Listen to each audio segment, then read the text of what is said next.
Dude, did you order... The new iPhone 17 Pro? Got it from Verizon, the best 5G network in America. I never looked so good. You look the same. But with this camera, everything looks better, especially me. You haven't changed your hair in 15 years. Selfies? Check, please. New and existing customers can get the new iPhone 17 Pro, designed to be the most powerful iPhone ever. With eligible phone trade-in and unlimited ultimate. Any condition guaranteed. Best 5G source root metrics data, United States, 1H 2025. All rights reserved. Trade-in and additional terms apply for all offers. See Verizon.com for details. Only Boost Mobile. Boost Mobile We'll give you a free year of service. Free year? When you buy a new 5G phone. New 5G phone? Enough. But I'm your hype man. When you purchase an eligible device, you get $25 off every month for 12 months with credits totaling 1 year of free service. Taxes extra for the device and service plan. Online only. When you think of skyrocketing brands like Aloe, Allbirds, or Skims, it's easy to credit their success to great products, sleek branding, and brilliant marketing. But here's the overlooked secret. The real magic lies in the engine behind the scenes, the business powering their business. For millions of brands, that engine is Shopify, making selling seamless for them and shopping effortless for us. Upgrade your business and get the same checkout Aloe Yoga uses. Sign up for your $1 per month trial period at shopify.com/retail, all lowercase. Go to shopify.com/retail to upgrade your selling today. Shopify.com/retail. The old adage goes, it isn't what you say, it's how you say it. Because to truly make an impact, you need to set an example. You need to take the lead. You need to adapt to whatever comes your way. And when you're that driven, you drive an equally determined vehicle, the Range Rover Sport. Blending power, poise, and performance, it was designed to make an impact. With a dynamic drive, refined comfort, and innovations like cabin air purification and active noise cancellation, the Range Rover Sport is built to be as uncompromising as you. Explore Range Rover Sport at rangerover.com/US/sport. Hey folks, it's Mark Marin from WTF. Today I want to talk to you about Boost Mobile, offering reliable nationwide coverage backed by a 30-day money-back guarantee. Love your service or get your money back, no questions asked. Boost Mobile offers the coverage, network speed, and service you're used to, but at more affordable prices. Why pay more if you don't have to? You can get an unlimited plan for $25 a month that will never increase in price, ever. No price hikes, no multi-line requirements, no stress. Visit your nearest Boost Mobile store or find them online at boostmobile.com. After 30 gigabytes, customers may experience slower speeds. Customers will pay $25 per month as long as they remain active on the Boost Unlimited plan.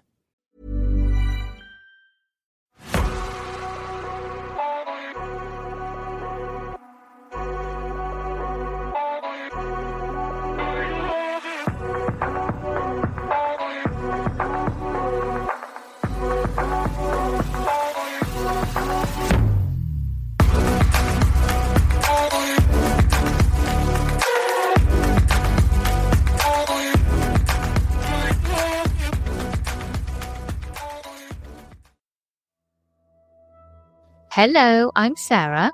And I'm Toby. And welcome to the Whispering Woods Haunted episode as part of Season of the Witch.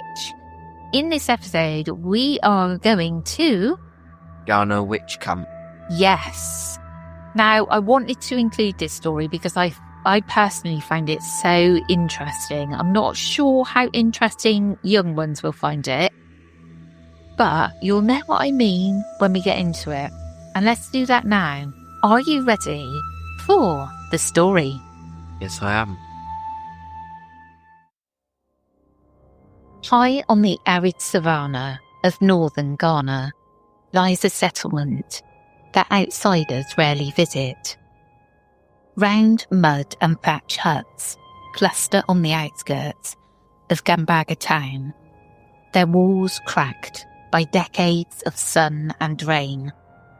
In the fading light of dusk, an elderly woman sits outside one crumbling hut, hands folded in her lap.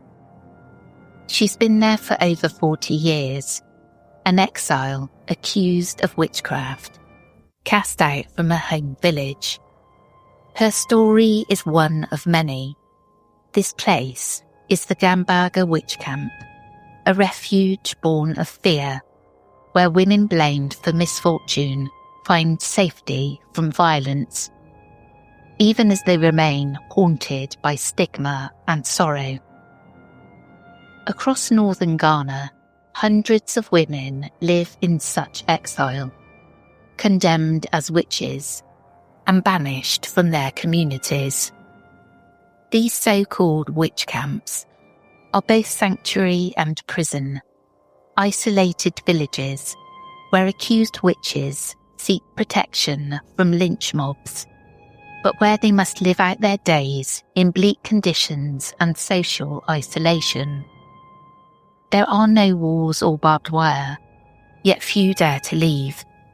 Many believe that if they returned home, they would be killed or cursed with illness and misfortune. In Gambaga, as in other camps, survival means living on the margins, protected by tradition, but forever separated from the world they knew. The Gambaga camp's origin is rooted in a mix of compassion and superstition. Oral history traces it back over a century. Toward the late 1800s, an Islamic cleric named Imam Baba served in Gambaga. One day, while travelling near the powerful chieftaincy of Nelrigu, Imam Baba encountered a desperate woman named Idisa, who was being led to her execution for alleged witchcraft. Seeing her terror, the Imam intervened. He approached the local chief who had ordered her death and recited verses from the Quran, pleading for clemency. Moved, the chief relented and allowed Imam Baba to take the accused woman into sanctuary at the Gambaga mosque. Word spread quickly. Before long, any woman in the region facing execution for witchcraft would flee to Gambaga and seek the Imam's protection. The mosque became a haven for the persecuted. It's said that Imam Baba made each woman swear on the Quran to behave and renounce any evil. And locals believed that if she broke this oath, divine justice would strike her down. As the numbers grew, the community and the paramount chief of Gambaga established a dedicated witches' camp on the outskirts of town to house the influx. In time, administrative authority over the camp shifted from the Imam to the chief of Gambaga. To this day, the Gambaga chief and his elders act as wardens of the camp, claiming custody over its inhabitants. For the accused witches, Gambaga offered an alternative to death. Village chiefs in the north had long seen witchcraft as a dangerous taboo, something that had to be expelled or eradicated to protect the community. By creating isolated sanctuaries like Gambaga and several others that followed, local leaders found a solution. Women believed to harbour dark powers could be sent away rather than lynched. The camp originated as a haven from violence, a place of exile where a woman would live if her own village wanted her blood. Gambaga, founded in the late 19th century by Imam Baba's Act of Mercy, is the oldest and most famous of Ghana's witch camps. More than 100 years later, it remains a refuge built on fear, sustained by tradition. To understand the camp, you must understand the witchcraft beliefs that put women there. In many Ghanaian villages, misfortune is rarely seen as random chance. Tragedy is often attributed to unseen spiritual forces. When a child falls ill, when crops wither, or when death strikes unexpectedly, Villagers suspect witchcraft is to blame. The supposed culprit is often an older woman on the social margins. Widows and women without sons or powerful family are especially vulnerable, as they lack protectors in a patriarchal society. People believe that witchcraft itself is not evil, but witchcraft in the hands of a woman is evil. They think men use it for good and women for harm, observes Professor John Azuma, a Ghanaian researcher who has supported survivors. In this deeply patriarchal worldview, a woman's misfortune or mere difference can paint a target on her back. Accusations often defy logic. A moment of grief can be weaponized into a lifetime of banishment. Common triggers for witchcraft allegations include the illness or death of a child. Someone must have cast an evil spell. A failed harvest or economic hardship in the community. Personal disputes or jealousy, such as quarrels over land, inheritance, or family rivalries. A disturbing dream. It's not unusual for a villager to accuse someone after dreaming of them as a witch. Women who are too outspoken or different.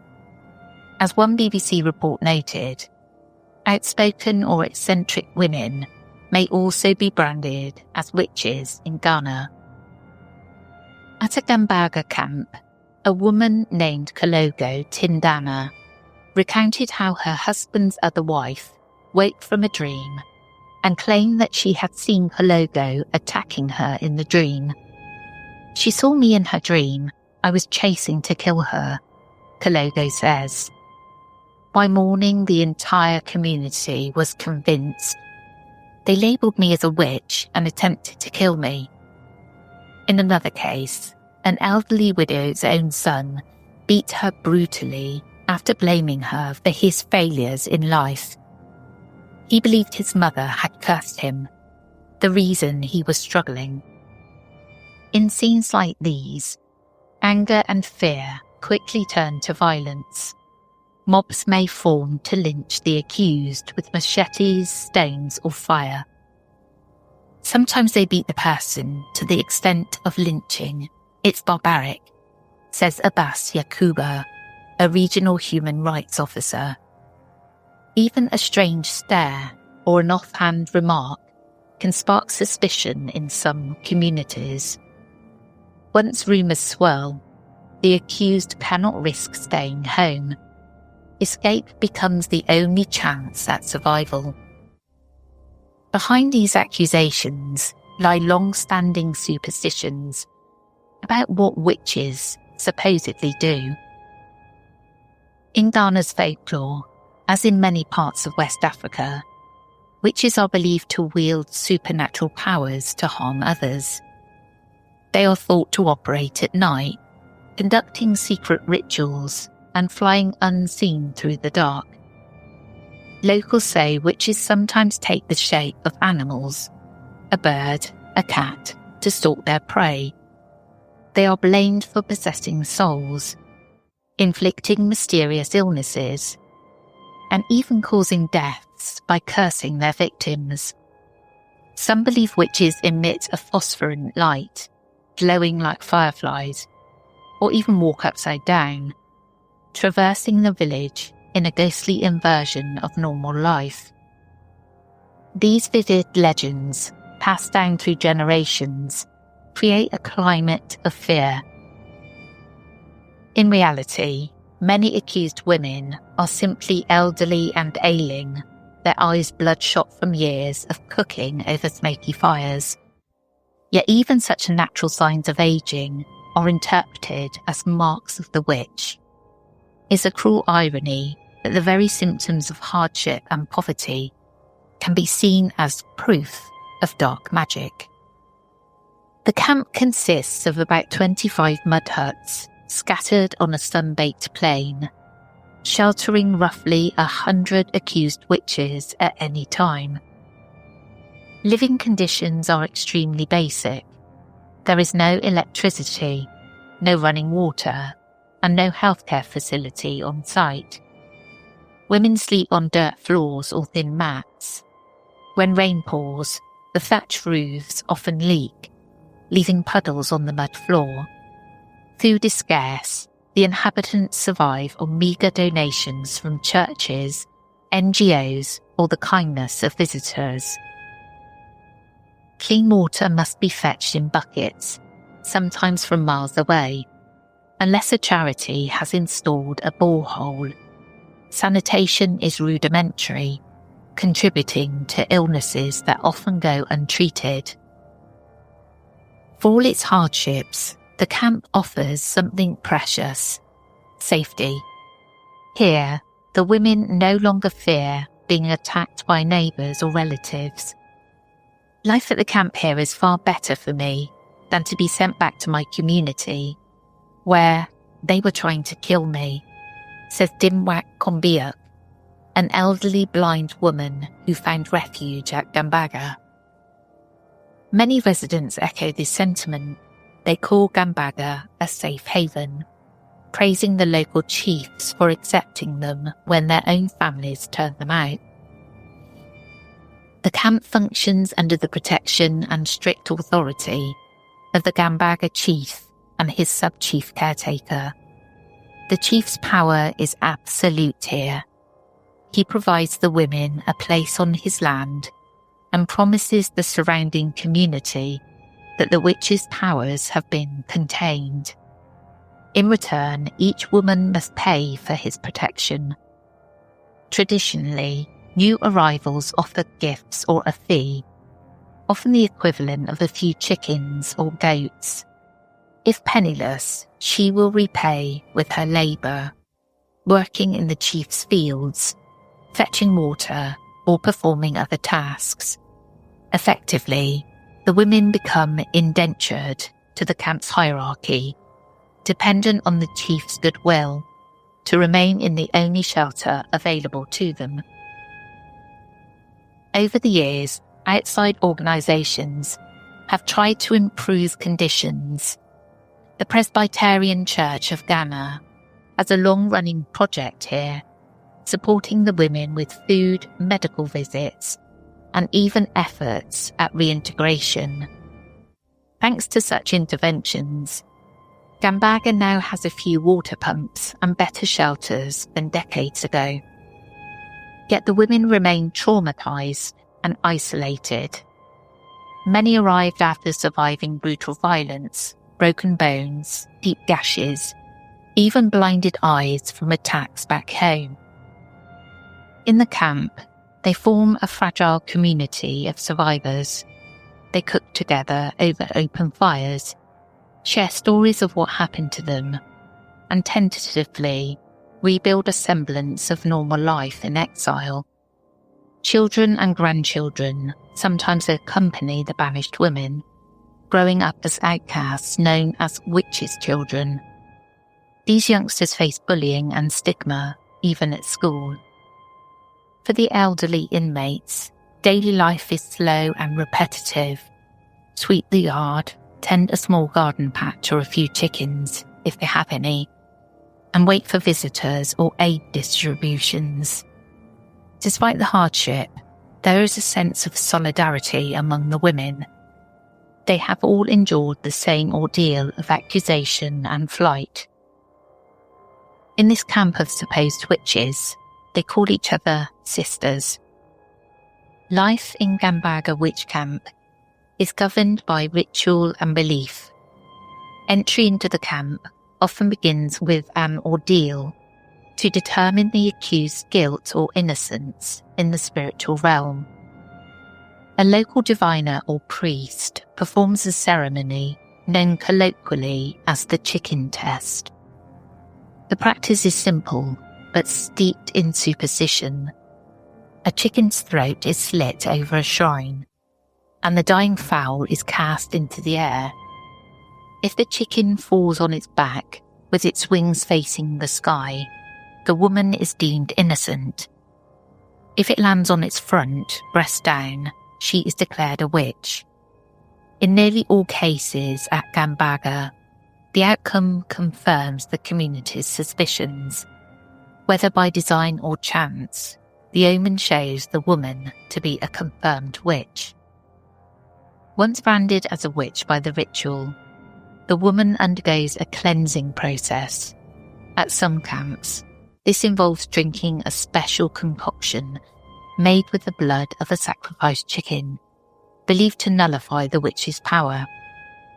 In Gambaga's early days, under Imam Baba, new arrivals were made to swear on the Quran that they would not practice sorcery under threat of divine punishment. Today, under the traditional chief, the cleansing is done by local spiritual intermediaries. The camp's ground itself is thought to be purified land, a place where witches become spiritually impotent. It's a tradition that these sisters should live here, explains one shrine priest in a similar camp. Their powers can do no harm on this land. In other words, the very soil of Gambaga is believed to strip witches of their black magic. This local law reassures neighbouring villagers that the women in the camp pose no threat, as long as they remain there. Inside the camp, the accused often eventually accept the label of witch, whether they truly believe it or not. Some confess under duress, simply to end the torture back home. Others suffering mental illnesses that went misunderstood internalise the accusations. It's not uncommon for a resident to say she does have witchy powers, but they have been destroyed or contained by the camp's gods. These confessions and narratives add to the eerie atmosphere. There are reports of women who describe attending midnight gatherings of witches in spirit form, or who claim they unintentionally caused harm through curses, often reflecting the stories they were forced to admit during violent interrogations. One long-time inmate, Magachia Sidiou, was even celebrated in local media as the most infamous witch, after she allegedly admitted to cursing a child who later died. Observers suspect she was mentally unstable and parroting what was expected of her. Such testimonies, though dubious, feed into the law that hangs over Gambaga. Even leaving the camp is surrounded by ritual. If a woman's family ever wishes to bring her home, they must petition the chief and perform yet another chicken ceremony to prove she is cleansed of witchcraft. Only with the chief's blessing, and often after paying all outstanding fees, can an inmate depart. Before release, women may be required to drink the final potion prepared by the chief's shrine to ensure that she will not dabble in witchcraft again. Then, in a formal rite, the chief declares the woman free of all curses. Despite this, the outside world may not fully accept a returning woman. In many documented cases, villagers impose strict rules on any former camp inmate who comes home. She might be placed under virtual house arrest, banned from cooking for others for fear she'll poison food, or monitored closely by elders. The stain of witchcraft is not easily washed away, even by elaborate rituals. As one Presbyterian worker put it, the belief in witchcraft is so entrenched that nobody dies naturally in these communities. Every misfortune is attributed to a spiritual cause, and thus suspicion can easily return. Many women end up back at the camp after failed attempts at reintegration, finding that the curse on their name has not been lifted in the minds of their people. While Gambaga Witch Camp provides a measure of safety, It exists as a stark symbol of society's failure, a place where fear and superstition have displaced justice. Human rights observers note that these camps operate in a grey zone. The chiefs who run them often exploit the women's labour and siphon off aid for their own benefit. These are not safe havens. They are places where society has abandoned its most vulnerable, says Professor Azuma, underscoring that the camps thrive on the very beliefs that cause the abuse. The Gambaga chief, for instance, has little incentive to dispel witchcraft fears. His status and income are enhanced by the camp's existence. As long as villagers believe in witches, the outcasts will keep arriving, and the chief's role as their protector remains secure. It's a delicate and troubling arrangement. The camp's inmates are simultaneously protected and perpetually branded. Ghana today is grappling with this reality. The continued existence of witch camps has sparked national and international outcry. In recent years, a tragic incident brought new attention to the issue. In 2020, a 90-year-old woman named Aku Dente was accused of witchcraft in Ghana and lynched by a mob in broad daylight. A video of the killing horrified the nation and became a symbol of the deadly consequences of witch hysteria. Since then, campaigns have grown to dismantle the camps and end the practice of witch accusations altogether. The Ghanaian government has debated a landmark anti-witchcraft bill, which would criminalise accusing someone of witchcraft and punish those who invoke sorcery to instigate violence.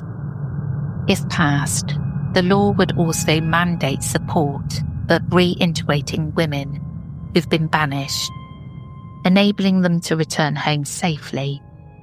As of 2025, the bill is under deliberation, reflecting a society at a crossroads between tradition and human rights.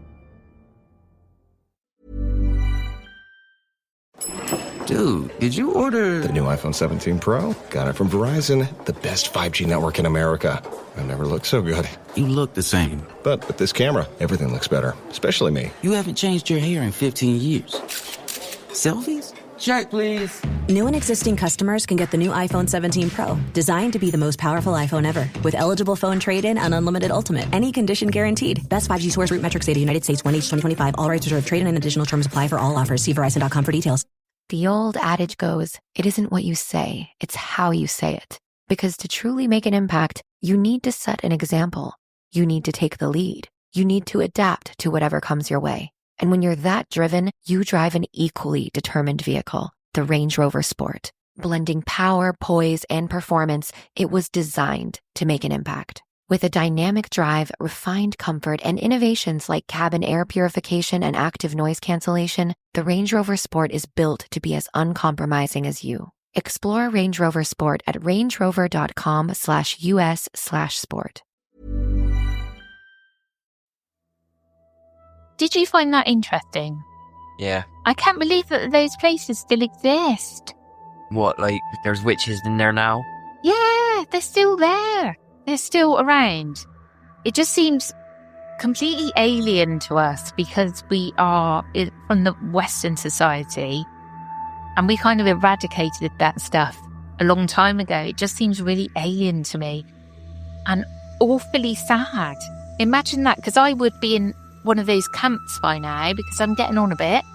I'd have been like, yeah, you're a witch now. Go on, you're eating too much. You're costing the family too much. Off your pop. I think they still got them because it's like black magic around there, innit? Well, yeah, but it's also all about patriarchy and control of women, and anybody outspoken was seen as the threat, and that's how you silence them, you know? Yeah. I hope everybody else found that interesting, even though I know it wasn't particularly paranormal, but scary in so many ways. But that's the end of this episode. Hope you enjoyed and we'll catch up with you again soon. We will indeed. We will catch you again tomorrow. Take care, everyone. Goodbye.